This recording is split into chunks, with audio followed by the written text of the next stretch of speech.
Hello friends, welcome to my channel Studify Stream. Today we are going to discuss an important topic of environmental sciences, that is in structure of an ecosystem. So let's start the video.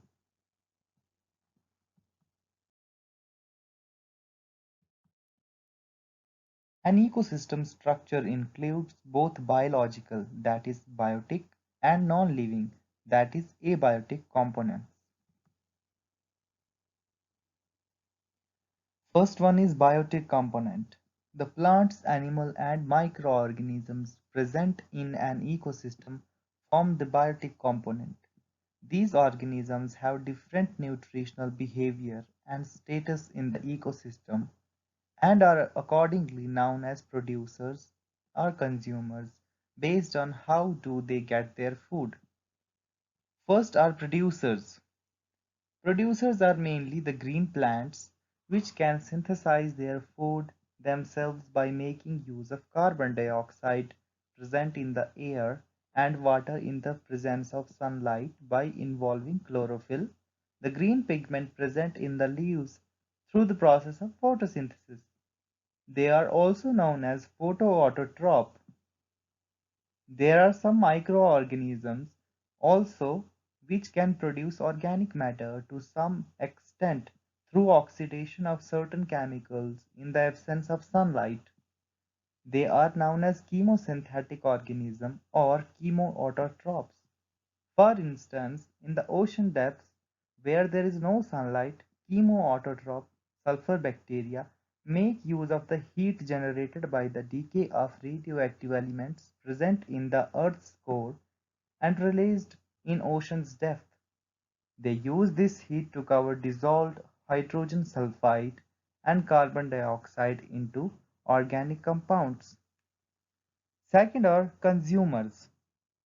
All organisms which get their food, organic food, by feeding upon other organisms are called consumers, which are of the following types.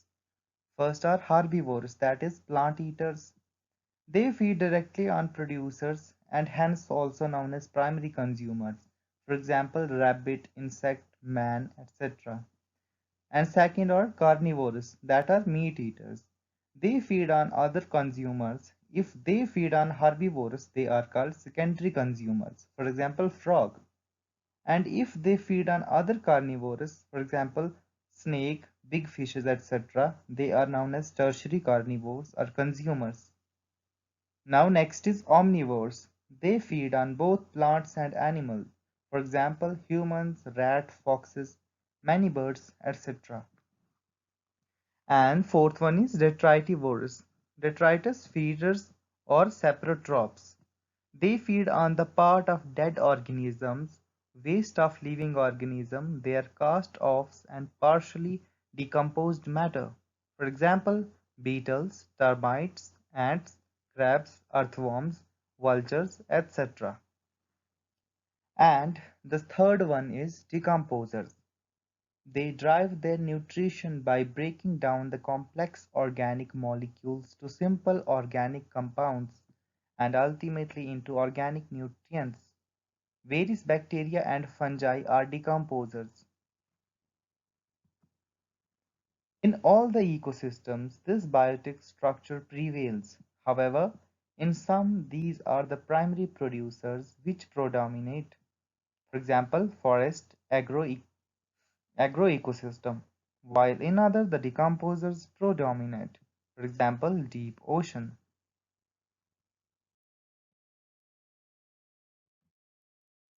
Second is abiotic structure.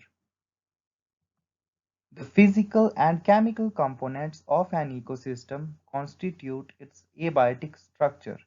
It includes climatic factors, edaphic, that is soil factors, geographical factors, energy, nutrient and toxic substances. First is physical factor and second is chemical factor. In physical factor, the sunlight and shade, intensity of solar flux, duration of sun hours, average temperature, minimum maximum temperature, annual rainfall, wind latitude and altitude, soil type, water availability, water currents, etc. are some of the important physical features which have a strong influence on the ecosystem.